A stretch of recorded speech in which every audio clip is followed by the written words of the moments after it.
Welcome back to my channel. तो guys, आज हम पढ़ेंगे public administration unit 1, introduction of public administration. तो पब्लिक एडमिनिस्ट्रेशन होता क्या है? सिंपल मीनिंग है इसका कि गवर्नमेंट जो पॉलिसीज़ बनाती है उनको प्रैक्टिकल में इम्प्लीमेंट करना ही आपका पब्लिक एडमिनिस्ट्रेशन होता है। ठीक है। अब फार्मूलाज अगर आप याद रखेंगे तो देखो, पॉलिसी मेकिंग क्या है? पॉलिटिक्स। और जो पॉलिसी को इम्प्लीमेंट कर रहा है वो क्या है? Public administration. एग्जाम्पल के तौर पे मैं आपको बताऊंगी, जैसे कि गवर्नमेंट ने कोई स्कीम बनाई। ठीक है। गवर्नमेंट कोई स्कीम बनाई, वो क्या है आपका? किस में आएगा? वो पॉलिटिक्स में। ठीक है।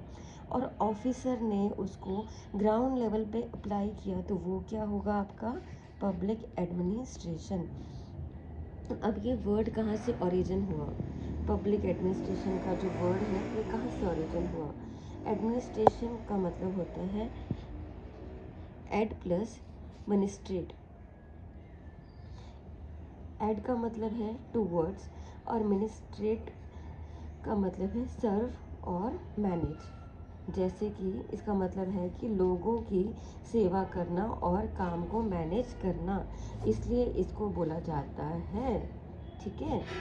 अब हम बात करेंगे, इसलिए जैसे अब पब्लिक एडमिनिस्ट्रेशन है, पब्लिक एडमिनिस्ट्रेशन जो है आपका, ये बात करता है पब्लिक की सर्विस के थ्रू गवर्नमेंट की, पब्लिक की सर्विस के थ्रू ये गवर्नमेंट की बात करता है।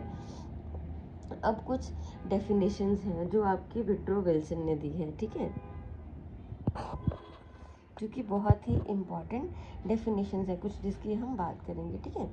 विड्रो विल्सन जो है वो पब्लिक एडमिनिस्ट्रेशन को क्या बोलते हैं कि जो पब्लिक एडमिनिस्ट्रेशन है वो एक डिटेल्ड और सिस्टमेटिक है ना, ऑफ पब्लिक लॉ के अकॉर्डिंग। ठीक है।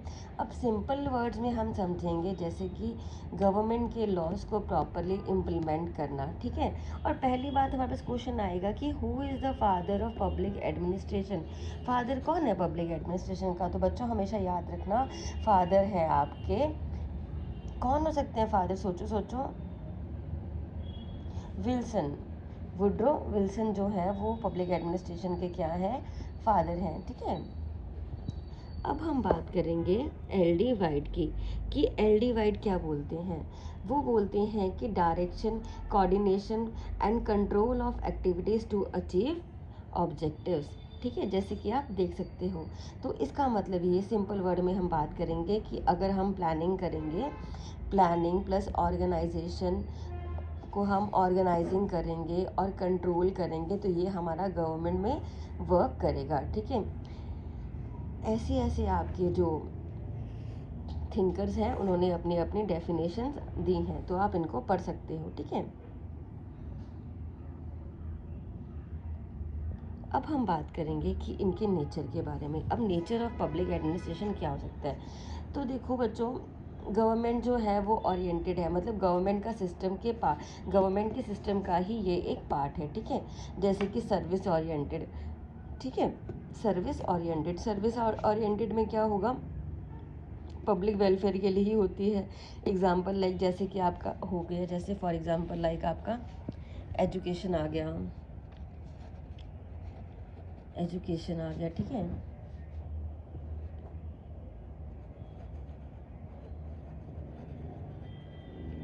एक्चुअली मेरे फ़ोन में दूसरे हाथ में कैमरा है ना, पकड़ा हुआ, इसलिए हैंड राइटिंग अच्छी नहीं आएगी। ठीक है। बट नेवर माइंड, आपका एजुकेशन आ गया। ठीक है। एजुकेशन के बाद आपकी आ गई हेल्थ, आ गई। ठीक है। आपके रोड्स आ गए, आपके आपकी एम्पावरमेंट्स आ गए, आपकी सॉरी एम्पावरमेंट नहीं, एम्प्लॉयमेंट्स आ जाएंगे आपके। ठीक है। ये सब किस में आएंगे? आपके सर्विस ओरिएंटेड में आपके ये सब आ जाएंगे। ठीक है, जो भी मैंने आपको बताया। ठीक है। तो ये सब आपके आएंगे सर्विस ओरिएंटेड में। ठीक है। तो अब हम बात करेंगे बच्चों एक्शन ओरिएंटेड। अब एक्शन ओरिएंटेड में क्या क्या आएंगे? एक्शन ओरिएंटेड में सिर्फ थ्योरी नहीं, एक्चुअल काम होगा जो यहाँ पर होगा, ठीक है। अब कोऑपरेटिव एफर्ट्स, इसमें क्या होगा कि बहुत लोग मिलके काम करते हैं, जैसे कि आपके मिनिस्टर्स हो गए, आपके आईएएस ऑफिसर्स हो गए और आपके एम्प्लॉयज़ हो गए, ठीक है।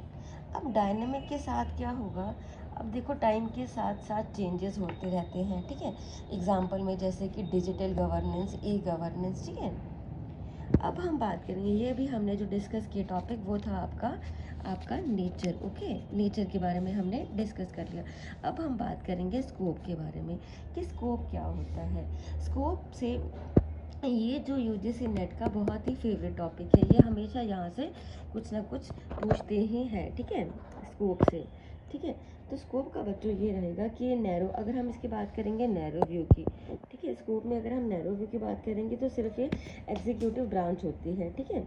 मेनली इसमें इम्प्लीमेंटेशन वर्क होती है, जैसे कि आपका इसमें इंक्लूड रहेगा आपका एडमिनिस्ट्रेशन, एग्जीक्यूशन और डिपार्टमेंटल वर्क। अब हम ब्रॉड व्यू में करेंगे तो गवर्नमेंट की सारी ब्रांचेस इंक्लूडेड होती है, जैसे कि आपकी लेजिस्लेचर हो गया, एग्जीक्यूटिव हो गया, जुडिशरी हो गया, सब मिलके पब्लिक एडमिनिस्ट्रेशन सिस्टम बनाते हैं, ओके। आई होप आपको समझ आ रहा होगा कि मैं क्या पढ़ाना चाह रही हूँ आपको, ठीक है। चलो फिर इस पेज को आज इतना ही करते हैं, इस पेज को मैं एंड करती हूँ, ठीक है। आप देख लेना खुद ही, है ना।